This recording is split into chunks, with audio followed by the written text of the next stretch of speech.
यार तेरे किराएदार के तो बहुत मजे। कितनी दुकान चल रही है इसकी। मैं जब भी यहाँ से गुजरती हूँ इस दुकान पे भीड़ ही लगी हुई दिखती है मुझे। हाँ यार, मैं क्या करूँ, दुकान मेरी है लेकिन कमा हो रहा है। जब ये मुझसे दुकान मांगने आया था ना, तब इसके कपड़े फटे हुए थे, चप्पल पूरी टूटी हुई थी। क्या करे यार, कमा लेने दे। तुझसे बड़ा पागल मैंने आज तक नहीं देखा। ये दुकान बहुत लकी है, पता है तुझे? जितना ये कमा रहा है ना, उससे कहीं गुना ज्यादा तू कमा सकता है। वो कैसे? वो ऐसे, इसको हटा और तू बैठ। वैसे भी इस दुकान का ओनर तो तू है। बात तो तूने सही कही, मैं कुछ करता हूँ। जैसे तेरी मर्जी। वैसे भी मैं तेरे फायदे की बात कर रही हूँ। चल अब मैं चलती हूँ। ये लो भैया आपका किराया। ये तुम्हारी आखिरी महीना है इस दुकान का, अगले महीने से दूसरी दुकान देख लेना तुम। आखिरी महीना है मतलब भैया, मैं तो आपको हर महीने टाइम पर किराया देता हूँ ना, तो फिर ऐसा क्यों? ऐसी कोई बात नहीं है। मतलब मैं इतने सालों से ये दुकान चला रहा हूँ, इतनी मेहनत करके इस दुकान को मैंने इतना आगे बढ़ाया, और अब आप बोल रहे हो कि खाली कर दे? तो इसमें मैं क्या करूँ?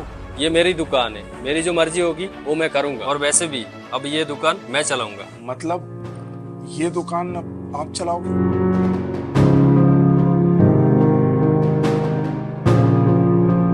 अब क्या करूं मम्मी मैं?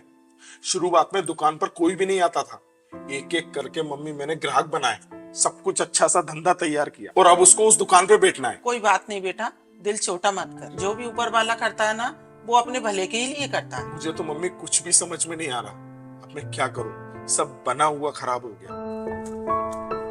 जी भैया। कुलदीप भैया नहीं दिख रहे आजकल। वो तो यहाँ पर नहीं है, क्या चाहिए बोलो ना। अच्छा नहीं है क्या? चलो मैं बाद में आता हूँ।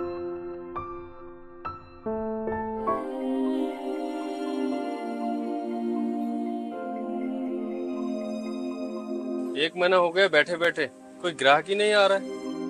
भैया एक सैमसंग का चार्जर दो ना। हाँ भैया देता हूँ ना। भैया कुलदीप भैया नहीं दिख रहे, कहाँ है वो? ये शॉप उनकी नहीं है, ये मेरी शॉप है अभी। तो उनकी शॉप कहाँ भैया? वो मुझे नहीं पता। ठीक है भैया, मैं बाद में लेने आता हूँ।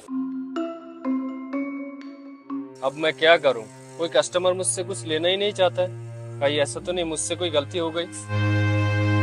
कुलदीप सुनो। अरे भैया आप यहाँ पर आओ ना, अंदर आओ ना। अरे कोई बात नहीं। लेकिन भैया आपको यहाँ का पता किसने दिया? वो मैं तुम्हारा घर गया था, तुम्हारा माँ ने बताया इधर तुम दुकान खोल लिया। अच्छा, ये तो बहुत अच्छी बात है, लेकिन आप यहाँ कैसे? वो मैं यहाँ पे इसलिए आया था, अब मुझे पता चल गया दुकान पर बैठने से दुकान नहीं चल। उसके लिए कस्टमर से कनेक्शन बनाना पड़ता है, जो तुमने इतने सालों में वहाँ रह के बनाया था। मुझसे उस समय गलती हो गई थी। तुम एक काम करो, वापस उस शॉप पे चले जाओ तुम। लेकिन भैया वो तो अब नहीं हो सकता। क्यों नहीं हो सकता? क्योंकि भैया ये दुकान मैंने खरीद ली है ना।